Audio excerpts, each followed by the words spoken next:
માં જે ટ્રિપલ મર્ડરનો જે કેસ હતો એમાં કાલે સાંજે જે છે ભરતનગર પોલીસ સ્ટેશનમાં એક સરકાર તરફે ફરિયાદ બીએનએસની કલમ 103, 238, 240 મુજબ કરવામાં આવેલ છે। એમાં જે છે મુખ્ય આરોપી જે છે આપણો શૈલેષભાઈ ખામલા એને જે છે આજ સવારે પોલીસ પ્રાથમિક પૂછપરછ કરી છે અને પછી આજે જે છે અત્યારે એને અટક કરવામાં આવેલ છે ને આગળની હાલ અત્યારે તપાસ ચાલુ છે। પ્રાથમિક પૂછપરછમાં એને કબૂલાત કરી છે કે આ એને જે છે એના વાઈફ નૈનાબેન અને એના જે દીકરા દીકરી હતા એના મર્ડર કરી નાખ્યું છે। 5 તારીખે સવારે જે છે એને ત્રણેયના મર્ડર કર્યું હતું। મેઇન જે હતું કે એને જે આપનો જે તકિયા હોય છે એનાથી પહેલા એના પત્નીનો મોઢો એને દબાવ્યું, એનાથી પહેલા પત્નીનો મર્ડર કરી નાખ્યો અને પછી એના દીકરા અને પછી દીકરી, એવી રીતે એને જે છે આ ત્રણેયના મર્ડર કર્યું હતું।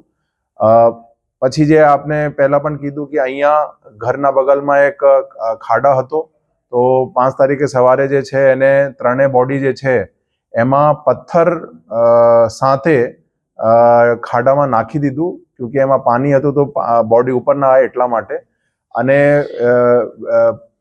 જે બોડીને વ્યવસ્થિત હાઇડ કરવા માટે જે છે એના ઉપર એક ડોર અને જે આપનું ગાદલા હોય છે એ પણ એના ઉપર નાખી દીધું હતું। અને 6 તારીખે જે છે એના સબોર્ડિનેટના કહીને એના ઉપર જે છે એને પછી જે માટી જે હોય છે એ બધું ભરાવીને એને બધું વ્યવસ્થિત જે છે અહીંયા ખાડાને ભરાવી દીધું હતું। તો આ અત્યારે હાલ જે છે એમાં અમે જાણવા મળ્યું છે। એનો મેઇન મોટિવ જે હતું એ એવી રીતે છે કે એનો અને એને વાઈફ બંને વચ્ચે ઘરકંકાસ હતું। વાઈફનો આગ્રહ હતો કે એના સાથે રહે એનો પરિવાર, અને આનો કહેવાનું હતું કે અત્યારે જે છે એની વાઈફ જે છે એના હસબન્ડના જે સાસરી પક્ષ છે સુરતમાં એ લોકો રહે, એમાં ઘણા દિવસોથી ઘરકંકાસ ચાલતું હતું અને એટલા માટે જે છે એના મર્ડર કર્યું હતું।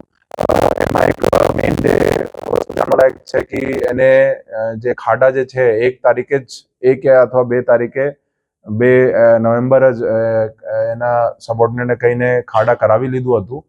તો એક પ્લાનિંગની પણ એક એંગલ જે છે એમાં છે, અમે લોકો એમાં તપાસ કરી રહ્યા છે। પછી મર્ડર થયું, બોડી એને ખાડામાં નાખી દીધું, એના ઉપર ગાદલા નાખી દીધું। પછી એવું હતું કે એને વાઈફના મોબાઈલમાંથી એક મેસેજ પણ કર્યું કે વાઈફ જે છે એવી રીતે કે વાઈફ જે છે કોઈ બીજા જોડે રહેવા માટે જાવે છે। તો એક બિલકુલ પોલીસને અને એના પરિવારને એક ખોટી ડાયરેક્શનમાં મોકલવા માટે એ બધું જે છે એને એવી રીતે મેસેજ કર્યું હતું। અને ખાસ મેસેજ એવું નથી હતું કે કોઈને એકચ્યુઅલીમાં સેન્ડ થયું, એરપ્લેન મોડમાં મેસેજ કર્યું તો કોઈને સેન્ડ નથી થયું, તો ફક્ત એ જે છે એક મિસડાયરેક્શન જેવું એક હતું। એક પ્લાનિંગના એંગલ આવે છે। પછી એના ઘણા બધા જે એક્ટિવિટીઝ મર્ડર પછીનો શંકાસ્પદ હતું, પોતે જે છે એ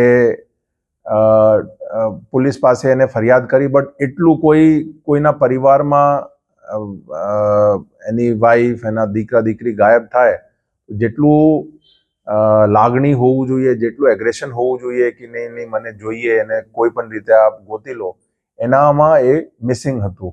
એ પણ એક બહુ શંકાસ્પદ વસ્તુ છે। અને પછી જે છે અમે હાલ જે પૂછપરછ કરી અને અત્યારે સુધીમાં અમને કોઈ જોયું નથી કે એને 1% ગિલ્ટ હોય, તો એક આપને કહી શકાય કે આ જે છે ત્રણેયના એને કોલ્ડ બ્લડેડ જે છે મર્ડર કર્યું હતું। હાલ અત્યારે એવી કોઈ હકીકત નથી, બટ તપાસ ચાલુ છે। જે પણ હશે આગળની તપાસમાં અમે ખબર પડી જશે। ખાડા એક જ હતા, હા, 3 બોડી માટે। અને જે કીધું એની વાઈફ જે છે લગભગ 27 ઓક્ટોબરે આવી હતી, દીકરા દીકરીનો સ્કૂલનો રજાનો દિવસો હતો તો એમાં આવી હતી અહીંયા, અને ખાડા જે છે લગભગ 1 અથવા તો 2 નવેમ્બરે એને કરાવ્યું હતું। એસીએફ જે છે એને જિલ્લા પોલીસે એની ધરપકડ કરી છે અને એને અટક કરી લીધું છે અને હાલ અત્યારે એની આગળની પૂછપરછ ચાલુ છે.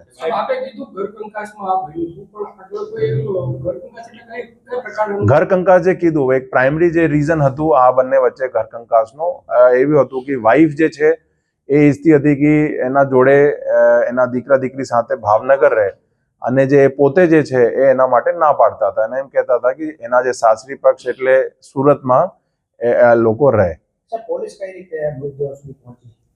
એમાં જે છે અમે એક તો ટેકનિકલ એનાલિસિસથી અને પછી જે અમને ઊંડી જ આવીને પૂછપરછ કરી, ખાસ કરીને એમાં જે આજુબાજુના જે એના ફોરેસ્ટના અધિકારીઓ છે, જે કર્મચારીઓ, એની પૂછપરછમાં એ બધું લીડ મળી.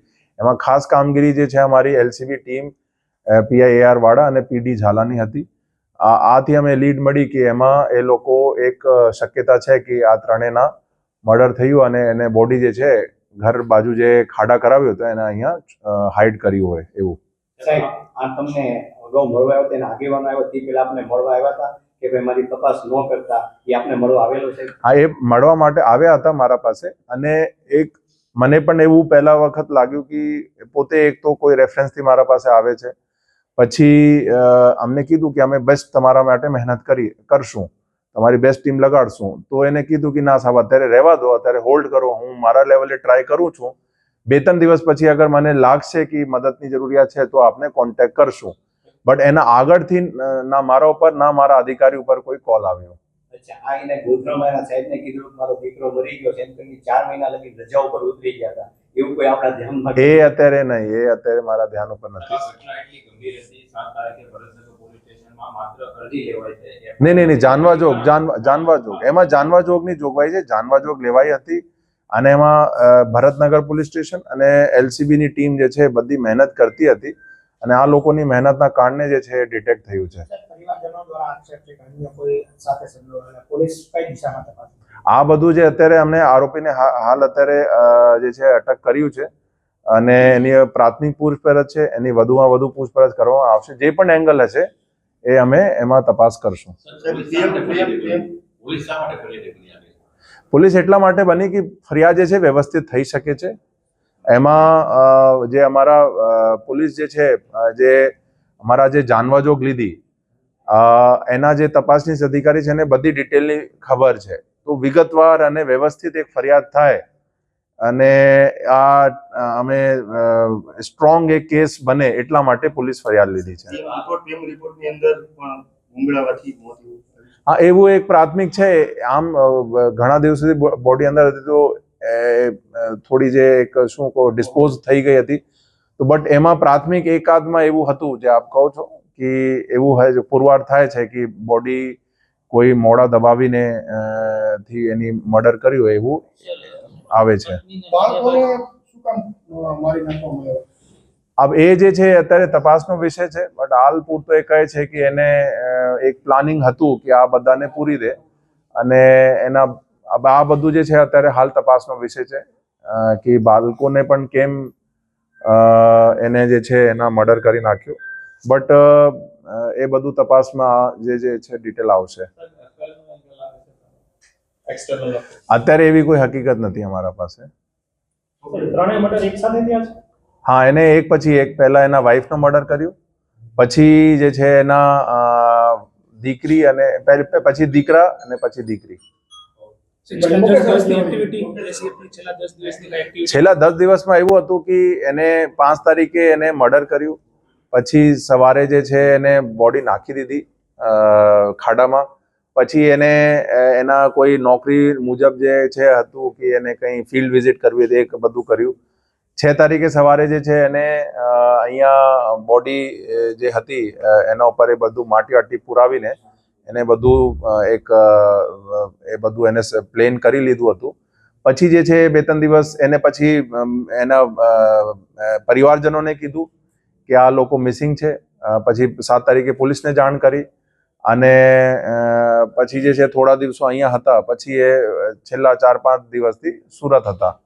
અને એક વસ્તુ છે કે એ 5 તારીખે રાત્રિ એટલે 5-6ની નાઇટ જે છે એ અહીંયા એનો રોકાણ અહીંયા નથી હતું.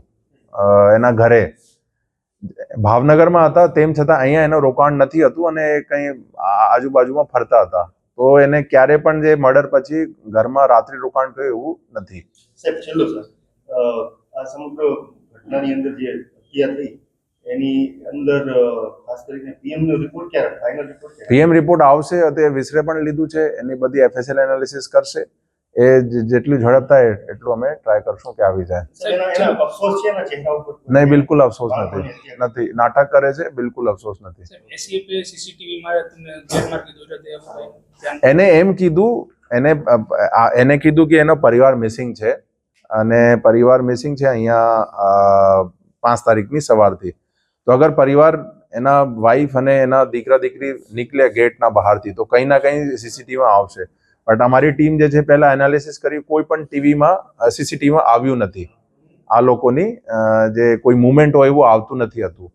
અને જે ફોરેસ્ટ જે ગાર્ડ છે ગેટ ઉપર, એ પણ ના પાડી કે એની કોઈ એક્ઝિટ મુવમેન્ટ અહીંયાથી થયું એવું નથી. તો એ બધું એક ફક્ત અને ફક્ત જે છે પ્લાનિંગ સાથે પોલીસને ગેરમાર્ગે કેવી રીતે દોરી શકાય એના માટે એક મેસેજની એક માહિતી આપી દીધી અને આ લોકો મિસિંગ છે એ બધું નાટક કરતા હતા.